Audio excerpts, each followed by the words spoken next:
Assalamualaikum warahmatullahi wabarakatuh.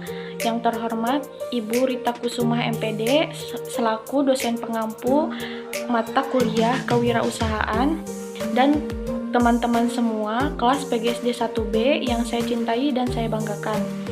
Puji syukur marilah kita panjatkan kehadirat Allah Subhanahu wa taala yang mana atas berkat rahmat dan hidayahnya kita masih diberi kesehatan sampai saat ini. Salawat serta salam semoga tetap tercurah limpahkan kepada junjungan kita, yakni Habibana wa Nabiyana Muhammad Sallallahu Alaihi Wasallam. Perkenalkan, nama saya Nopita Yulianti sebagai moderator dan rekan-rekan saya yaitu Nia Kurniasari sebagai pemateri 1, Dita Komalasari sebagai pemateri 2, dan Debbie Periska sebagai pemateri 3. Di sini kami dari kelompok 5 yang akan membahas tentang proses pendirian waralaba. Baik, langsung saja kepada pemateri 1 untuk memaparkan materinya. Assalamualaikum warahmatullahi wabarakatuh. Saya Nia Kurniasari. Di sini saya akan menjelaskan pengertian waralaba. Franchising atau waralaba adalah hak-hak untuk menjual suatu produk atau jasa maupun layanan.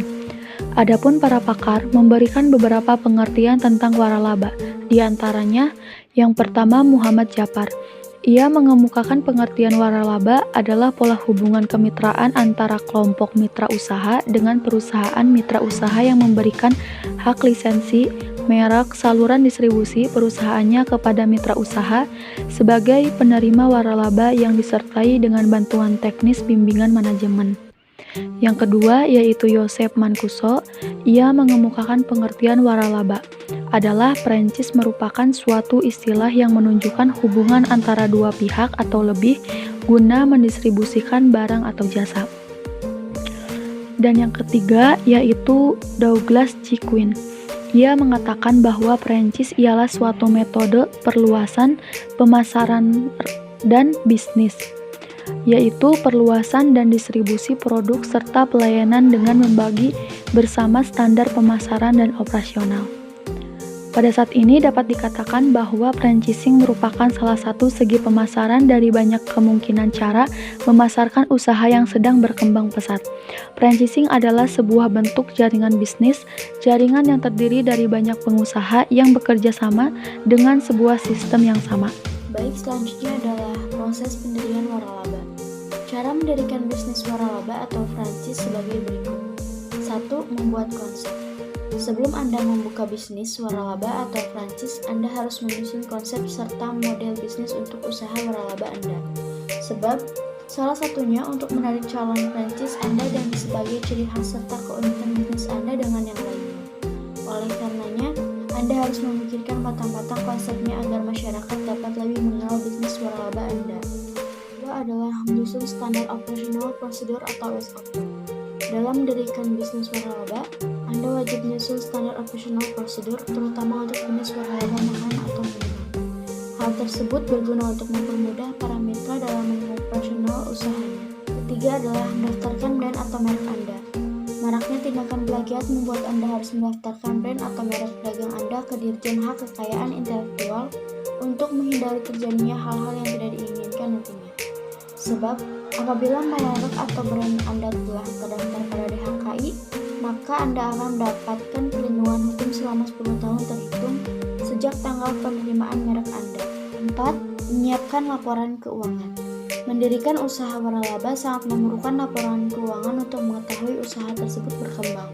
Seorang pengusaha wajib untuk memahami analisis laporan keuangan, sebab hasil dari laporan keuangan tersebut dapat membantu seseorang pengusaha dalam mengambil keputusan terkait bisnis tersebut. Dan yang kelima adalah melakukan kajian kelayakan bisnis.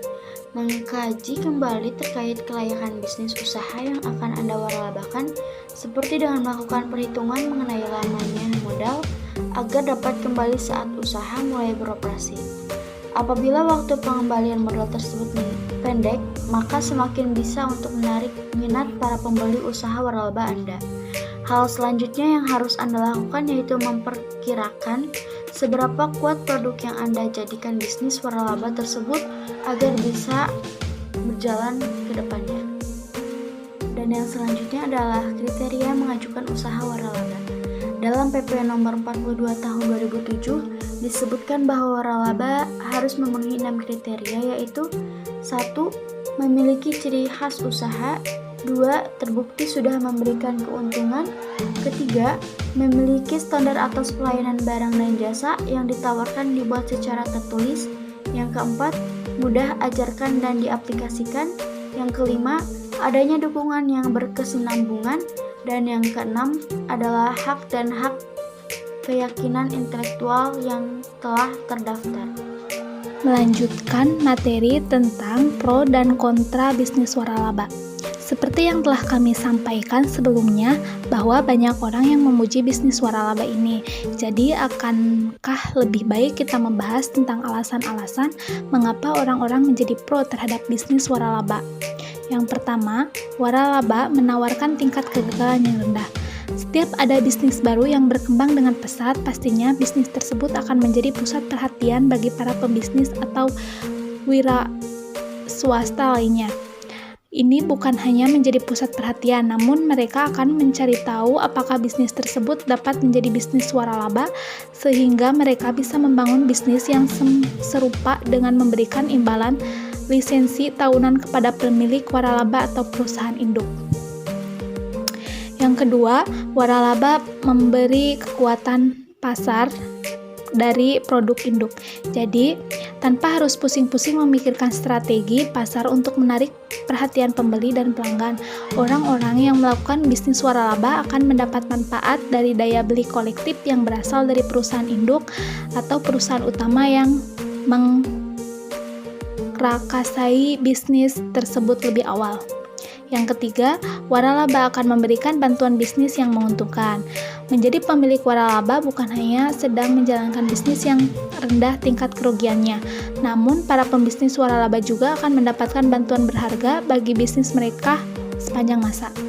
Yang keempat, waralaba akan menjadi bisnis kita menjadi lebih cepat populer. Tanpa harus susah payah untuk membangun bisnis yang populer di mata masyarakat, bisnis waralaba sudah menjadi peluang ini kepada kita sejak awal. Yang kelima, profit yang tinggi dan lebih cepat didapatkan. Keuntungan waralaba terakhir adalah pengembalian investasi atau yang biasa kita sebut dengan ROI yang akan terjadi dengan sangat cepat dan dalam jumlah yang tinggi jika kita benar-benar fokus dengan bisnis waralaba yang kita terapkan. Selanjutnya, positif dan negatif usaha waralaba. Sistem bisnis waralaba dilakukan dengan cara mengeluarkan royalti untuk menggunakan merek dagang atau jasa dari pihak lain berdasarkan literasi waralaba.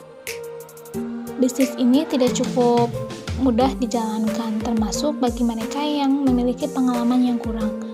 Kurang pengalaman bukan berarti Anda tidak bisa mencoba bisnis ini. Setidaknya, Anda bisa mempelajari sisi positif dan negatifnya. Yang pertama, sisi positif. Membuka peluang besar bagi pengusaha pemula untuk memulai karir dengan modal dan pengalaman yang terbatas. Tersedianya sistem bisnis yang siap pakai dan teknik pemasaran yang lebih mudah. Persediaan bahan yang terjamin dan merek dagang yang dikenal luas akan memudahkan Anda dalam menjalankan bisnis karena tetangganya sudah ada. Sedangkan sisi negatifnya menghambat terciptanya penuaan sistem bisnis yang baru. Tidak terjadi kreativitas atau upaya modifikasi. Dapat menghambat perkembangan teknologi secara tidak langsung karena bergantung terhadap paket teknologi yang tersedia.